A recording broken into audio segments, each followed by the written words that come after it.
గంగ నన్ను ఎన్నటికీ క్షమించబోదు. నేను తన సెల్ఫ్ రెస్పెక్ట్ని గాయపరిచాను. దాన్ని తను ఎన్నటికీ సహించి ఊరుకోదు. I understand. సార్, మీరు నన్ను రమ్మన్నారా?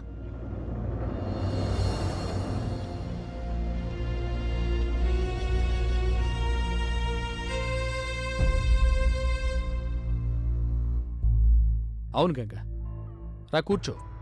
మీరు బిజీగా ఉన్నట్టున్నారు, నేను మళ్ళీ వస్తాను.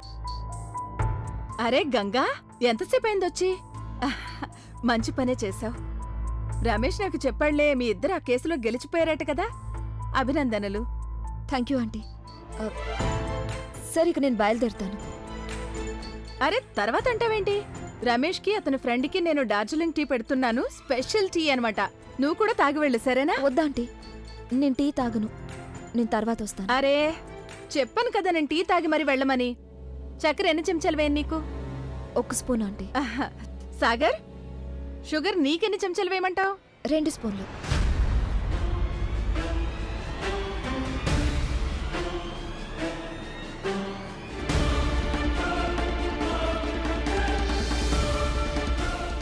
నీకెలా తెలుసది? అమ్మా, యాక్చువల్లీ చెప్పాలంటే వీళ్ళిద్దరూ చిన్ననాటి స్నేహితులు. చాలా పాత స్నేహితులు, చిన్నప్పుడు చాలా రోజులు కలిసే ఉన్నారు. అందువల్లే గంగకి తెలుసు. అలాగా, ఇప్పుడు అర్థమైంది నాకు. అంటే రమేష్ ఏమో సాగర్కి మిత్రుడైతే సాగర్కేమో గంగ స్నేహితురాలు. అరే, ఒక సినిమా వచ్చింది గుర్తుందా, దోస్తానా? చాలా రోజుల కిందట. అదే అమితాబ్ బచ్చన్, శత్రుఘ్న సిన్హా నటించారే. ఆ సినిమాలో ఆ మిత్రులిద్దరూ హేమామాలినే లవ్ చేస్తారు.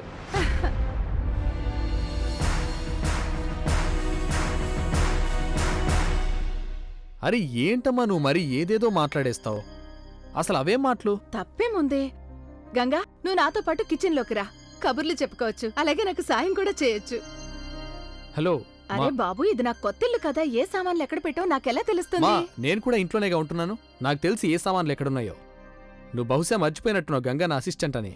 తనుంది కేవలం నా కోర్టులో సాయం చేయడానికే, ఇంట్లో చేయడానికి కాదు. నువ్వు టీ పెట్టాలనుకుంటున్నావు కదా, నేను నీకు సాయం చేస్తాను. ఓకే, పద వెళ్దాం. గంగా నువ్వు కూర్చో, నేను ఇప్పుడే వచ్చేస్తాను. పద పద. నేనేమైనా గంగ చేత గిన్నెలు తోమిస్తాననుకున్నావా?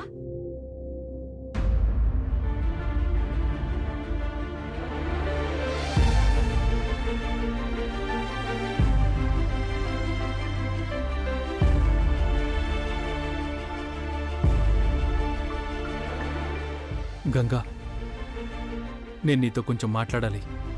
నేనేం వినదలుచుకోలేదు సాగర్. ఈ సంగతి నేను నీకు చాలా స్పష్టంగా చెప్పాను. ఇప్పుడు వేరే వాళ్ళ ఇంట్లో ఉన్నాం. ఇక్కడ అనవసరమైన గొడవలు నాకు ఇష్టం లేదు. నేను గొడవ చేస్తున్నానా? ఈ రమేష్ భలే వాడే. వంటగదిలో ఉండాల్సినవన్నీ ఎక్కడెక్కడో పెట్టేస్తాడు. అరే మీ ఇద్దరు అలా నిలబడిపోయారే, కూర్చోండి. అలాగే అలాగే. మీరు కూర్చుని ప్రశాంతంగా మాట్లాడుకోండి, నేను టీ తీసుకొస్తాను. హా? గంగా, నీకు తెలుసుగా ఆ రోజు నేను చాలా తప్పుడు మాట్లాడినాను. కానీ నీకు ఇది కూడా తెలుసుగా, నేను కల్లో కూడా నిన్ను ఎప్పుడు తప్పుగా అనుకున్నాని. నువ్వు అనుకోలేవు గాని అనేస్తావన్నమాట.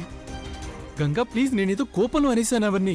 Why don't you understand? And I didn't mean అలా అంటంలో నా ఉద్దేశం ఎంత మాత్రం అది కాదు. ఏదో కోపంలో నా నుదుటను కుంకుమ దిద్దేశావు.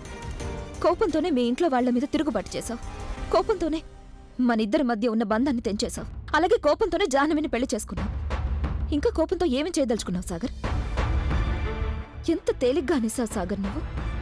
గంగా, అదంతా నేను కోపంతో అనేశానని. ఇంకొకరి మనసు ఎంత గాయపడుతుందో అది నువ్వు కొంచెం కూడా ఆలోచించవా? గంగా, నేను చెప్తున్నాక నేను చేసిన తప్పేనని.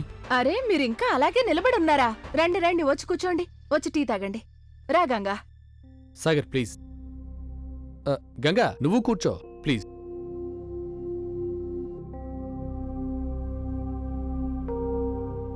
సాగర్, ఇదిగో నీకు 2 చెంచాలు వేస్తున్నాను. Thank you aunty.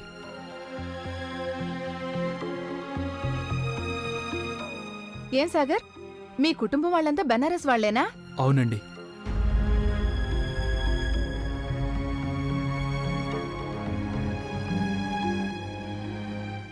Thank you aunty, tea చాలా బాగుంది.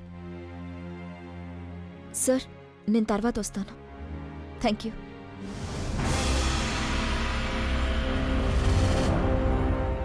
ఏంటది? సాగర్, చెప్పండి ఆంటీ. నువ్వు గంగాకి చిన్ననాటి మిత్రుడివే కదా? అయితే గంగ గురించి నీకన్నీ తెలిసే ఉంటాయిగా? ఆ, అదే ఆంటీ, ఆల్మోస్ట్. అయితే ఎవరైనా ఉన్నారా?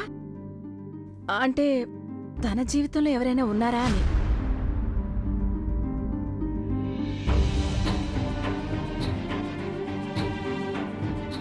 ఆంటీ, ఎవరైనా ఉన్నారా అంటే? అంటే ఈ రోజుల్లో ఉంటుంటారు కదా, అది ఏమంటారు, అదే బాయ్ ఫ్రెండ్ ఉన్నారా అని.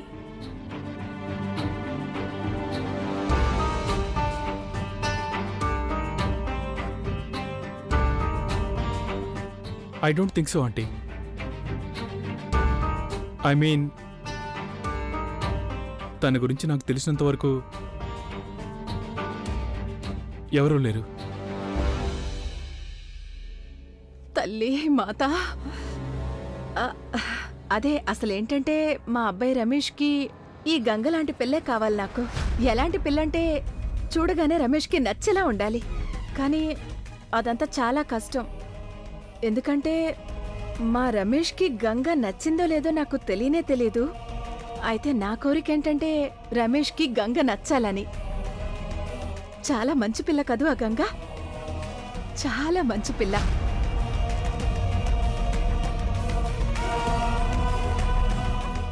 ఎస్ ఆంటీ, గంగలాంటి ఆడపిల్ల ఇంకెవరూ ఉండనే ఉండరు.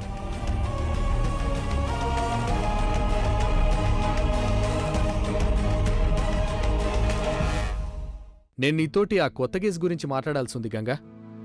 ఓకే. నువ్వు గనక బిజీగా లేవంటే వెళ్తూ వెళ్తూ మాట్లాడుకుందాం. హ్మ్. మనం ఆ కేసులో గెలవడం మంచిదైంది. సరే గాని సార్, ఈ కేస్ సంగతి మనం తర్వాత మాట్లాడుకోవచ్చా? అక్కడ మీ ఇంట్లో మీ ఫ్రెండ్ కూర్చుని ఉన్నాడు కదా. గంగా, తన మిత్రుడని నువ్వేగా అంటున్నావు. అయితే కొంచెం వెయిట్ చేయొచ్చుగా. అయినా మా అమ్మ కూడా అక్కడే ఉంది కదా. ఐఎమ్ షూర్ ఆవిడ తనని పూర్తిగా ఎంటర్టైన్ చేస్తుంది. హ్మ్.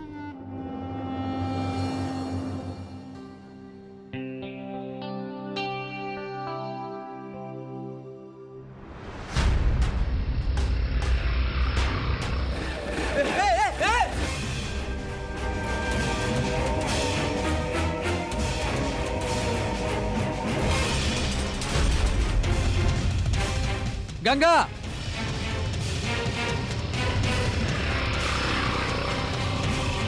ఏయ్,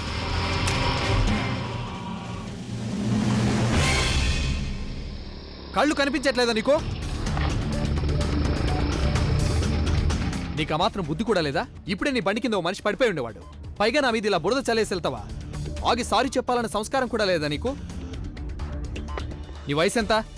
సారీ సార్, క్షమించండి సార్. ఏంటి క్షమించేది? పోలీస్ స్టేషన్కి పదా. ప్లీజ్ సార్, సారీ సార్, దయచేసి నన్ను వదిలేయండి సార్. కావాలంటే నా డ్రైవింగ్ లైసెన్స్ చూడండి సార్. అరి ఓకే, నీ లైసెన్స్ గీసెన్స్ నాకేం అక్కర్లేదు. పద, పోలీస్ స్టేషన్కి వెళ్దాం. సార్, నేను కొత్తగా నేర్చుకున్నాను సార్, అందుకే నడపడం కొంచెం కష్టమైంది సార్. సార్, ఇట్స్ ఓకే, నా వదిలేయండి, నేను బానే ఉన్నాను. ఇదిగో నువ్వు ఇక్కడ నుంచైనా బండి జాగ్రత్తగా నడుపు. మెయిన్ రోడ్ మీద వెళ్ళడానికి ముందు బండి నడపడం బాగా నేర్చుకో. చిన్నపిల్లలు, ముసలోళ్ళు చాలా మంది ఉంటారు, వాళ్ళకి ఏమైనా అయితే. ఇప్పటి నుంచి జాగ్రత్తగా ఉంటాను మ్యామ్. Thank you. తీసుకో దీన్ని.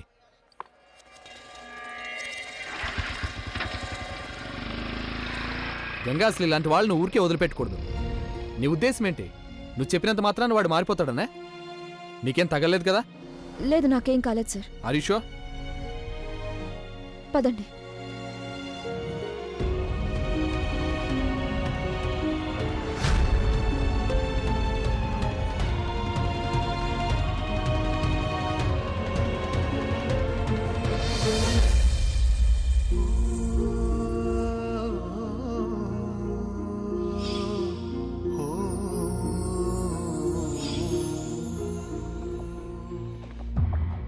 ఈ కన్నీళ్లున్నాయే, ఇవన్నీ ఆ రమేష్కి చూపించు. తన మీద నీకు చాలా నమ్మకం ఉంది కదా, తనకే చూపించు, నాకు కాదు. చాలు, మరి మితిమీరిపోయింది. ఇక గంగని విమర్శిస్తూ ఒక్క మాట కూడా అన్నావో.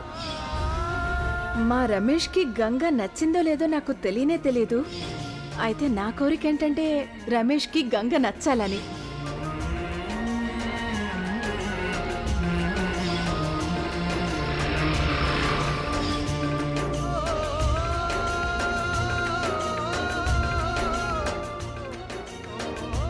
గంగ కోసం అయితే ఈ సాగర్ ఏమైనా చేస్తాడు.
నా చీర వదిలిపెట్టు.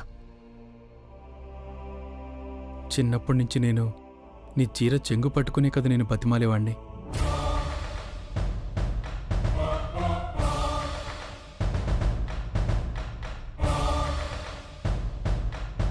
నేను క్షమాపణ అడగడానికి రాలేదు. వేరే ఒక సంగతి మాట్లాడాలి. సాగర్ మనిద్దరి మధ్య మాట్లాడడానికి వినడానికి ఇంకా ఏముందని? గంగా, ఇది నీకు నాకు సంబంధించిన విషయం కాదు. నీకు రమేష్ గారికి సంబంధించింది. నీ గురించి తను చాలా పట్టించుకుంటాడుగా. వాళ్ళింట్లో కూడా నిన్ను తను దెబ్బ తగలకుండా కాపాడాడు. ఇప్పుడు రోడ్డు మీద కూడా బహుశా నాకంటే చాలా ఎక్కువగా తనే నీ గురించి కేర్ చేస్తాడేమో. ఆ సంగతి తన కళ్ళలో స్పష్టంగా కనిపిస్తుంది. ఇక చాలు సాగర్. గంగా, ఐ థింక్ నువ్వు ఆ రమేష్ గారు... చాలు సాగర్, ఆపు. నేనేం విందల్చుకోలేదు. గంగా, ప్లీజ్, నేను చెప్పేది విను ఒకసారి.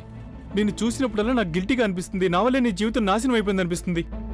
అందుకని నేను అనేది ఏంటంటే... ఈ విషయంలో కూడా మళ్ళీ అపార్థం చేసుకుంటున్నావు. నువ్వు నాకు జీవితం ఇవ్వగలను అనుకుంటున్నావు, అవునా? అందుకేగా జంటలు కలపాలనుకుంటున్నావు. నీకు ఇదంతా ఆటగా అనిపిస్తుందా సాగర్? నువ్వెప్పుడు ఎలా అనుకుంటే అలాగే జరగాలనా? అదేగా నువ్వు అనుకుంటున్నావు. ఒకప్పుడు నువ్వు నాకు చెప్పావు, గంగా, నేను నిన్ను ప్రేమించడం లేదన్నావు. నేను నిన్ను పెళ్లి చేసుకోను, వేరొకరిని పెళ్లి చేసుకుంటానన్నావు. తర్వాత నా దగ్గరకు వచ్చి ఏమన్నావు నువ్వు? చూడు గంగా, నేను చాలా పెద్ద పొరపాటు చేశాను, నేను నిన్ను ప్రేమిస్తున్నానన్నావు. నువ్వు మళ్ళీ ఇదివరకులాగా ఉండలేవా అన్నావు. ఇక ఇప్పుడు నా దగ్గరకు వచ్చి ఏమంటున్నావు? గంగా, నువ్వు నీ జీవితంలో వేరొకరికి స్థానం ఇవ్వు అంటున్నావు. ప్రతిసారి నీ ఇష్టాన్ని, నీ సౌకర్యాన్ని చూసుకున్నావు. గంగకేమనిపిస్తుందో అని అసలు ఆలోచించావా? నాకెలా అనిపిస్తుంది, నాకు కావాల్సింది ఏంటి అని ఆలోచించావా? నువ్వు నాకు రమేష్కి పెళ్లి చేసేసి మహాత్ముడు అనిపించుకోవాలనా? మరి గంగా, నువ్వు నన్ను జాహ్నవి దగ్గరికి వెళ్ళమన్నప్పుడు ఏం చెప్పావు నాకు? సాగర్ వెళ్ళి జాహ్నవికి అన్ని హక్కులు ఇవ్వమన్నావు. అప్పుడు నువ్వు మహాత్మరావులు అనిపించుకోవాలని కదా. మరి నేనిప్పుడు నీ జీవితం గురించి ఏదైనా చెప్తూ ఉంటే అదంత ఘోరమైన పని ఎలా అవుతుంది? ఈ రెండింటి మధ్య తేడా ఏముంది? చాలా తేడా ఉంది సాగర్, చాలా ఉంది. రమేష్ గారు నాకు అసలేమీ కారు, కానీ జాహ్నవి నీకు భార్య. నువ్వు తనని పెళ్లి చేసుకున్నావు. గంగా, నేను కోరుకున్నది ఏంటంటే నువ్వు గతాన్ని అంత మర్చిపోయి ఒక కొత్త జీవితం ఆరంభించాలనుకుంటున్నాను. నువ్వు చేయగలిగావా సాగర్?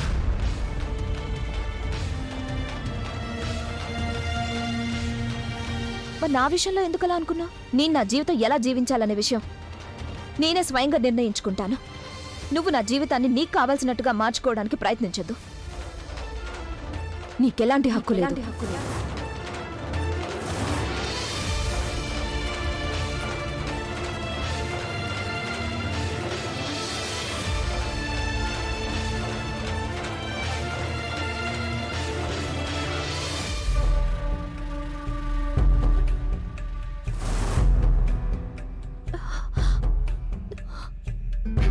డోంట్ వరీ జాహ్నవి, 2 నిమిషాలు భరించు.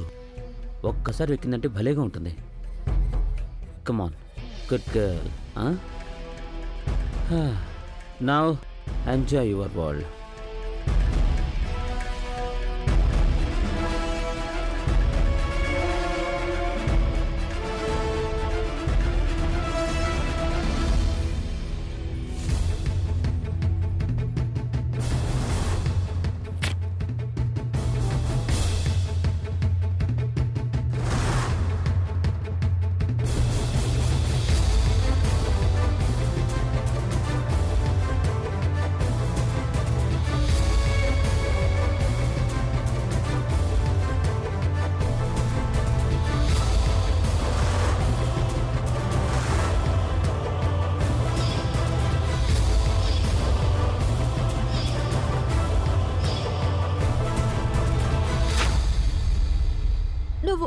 నువ్వు ఇక్కడేం చేస్తున్నావు? వెళ్ళిక్కడి నుంచి. నేను అసలు వెళ్ళిపోతే కదా జాహ్నవి. కొంచెం దృష్టి పెట్టి చూడు. నేనెప్పుడూ ఇక్కడే ఉన్నానుగా, ఈ గదిలోనే, సాగర్ కళ్ళల్లో, సాగర్ శ్వాసల సుగంధంలో, సాగర్ గుండె స్పందనలో. ఇంకా నువ్వు పడుకున్న ఈ బెడ్ మీద ఎప్పుడూ ఇక్కడే ఉన్నాను. Shut up! Just shut up!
నోరు మూసుకోండి అంతా. గంగా వెళ్ళిపో ఇక్కడ నుంచి. నోరు మూసుకోండి. నోరు మూసుకోండి.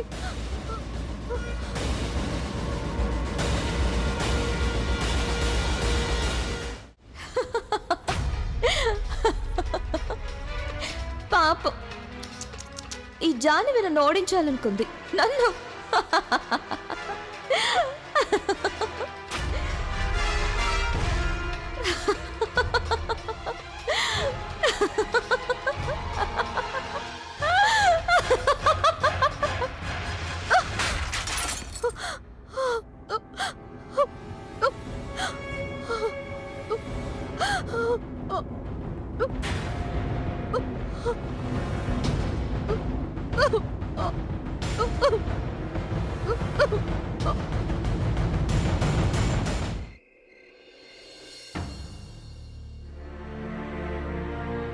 గోవిందే గారు, గాజు పెంకులని పూర్తిగా ఏరేశారా? ఎక్కడ ఏమీ లేవు కదా? సరిగ్గా చూశారు కదా? చేశానండి, మొత్తం అంతా శుభ్రం చేశాను. చిన్నమ్మగారు, 2 నెలల్లో 3 సార్లు అద్దం పగలగొట్టేశారు కోడలి పిల్లగారు. అసలు ఆవిడకి ఏమైందో ఏం అర్థం కావట్లేదు. ఫోన్లో మాట్లాడడం తప్ప ఇంకేమైనా తెలుసా నీ కోడలికి? అయినా అత్త మీద ఎందుకంత కోపం?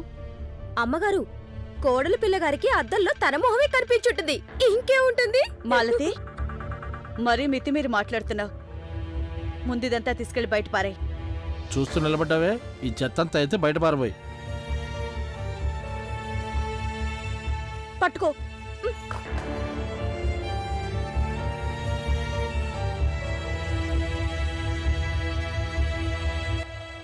కోడలా, దాని మాట చాలా దురుసు, కానీ మాలతి అన్న మాటల్లో నిజం లేకపోలేదు.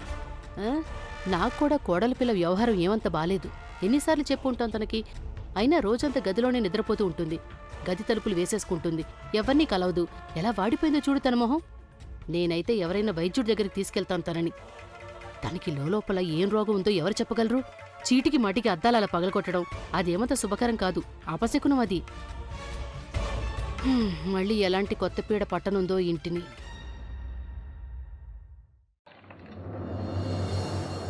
వెళ్ళు, వెళ్ళిపో ఇక్కడ నుంచి. దూరంగా వెళ్ళిపో. వెళ్ళు. శాంతి, ఓం శాంతి. జాహ్నవి, ఇదిగో. ష్. వెళ్ళు, వెళ్ళు. ఓం శాంతి. వెళ్ళు. ఏం నువ్వు చేస్తున్న పని? దయ్యాన్ని వెళ్ళగొడుతున్నాను. దయ్యమా? అవును, ఆ గంగ దయ్యాన్ని. పో, పో ఇక్కడి నుంచి. అసలేమైంది జాహ్నవి నీకు? ఎందుకు ఇలా చేస్తున్నావు నువ్వు? తను వినిస్తుంది. మెల్లిగా మాట్లాడు. అది చాలా డేంజరస్, చాలా తెలివైంది. రోజు ఇక్కడ తిరుగుతూ ఉంటుంది, నన్ను ప్రశాంతంగా నిద్రపోనివ్వదు. అదేమో ఏదో మంత్రాలతో సాగర్ని తన వశం చేసేసుకుంది. అది సాగర్ని నాకు దూరం చేసేసింది, నా నుంచి లాగేసుకుంది. నేనెన్ని ప్రయత్నాలు చేసినా దాని మీద గెలవలేకపోయాను. అదిగో చూడు అక్కడ అక్కడ కనిపించిందా నీకు? అదిగో తెల్ల చీర కట్టుకొని వచ్చింది వితంతువులాగా. ఇదంతా నాటకం, దాని నాటకం. చాలా అసూయ దానికి. నా నుదుట తిలకం చూసి, నా మెళ్ళో మంగళసూత్రం చూసి ఎంతో అసూయ పడుతుంది అది.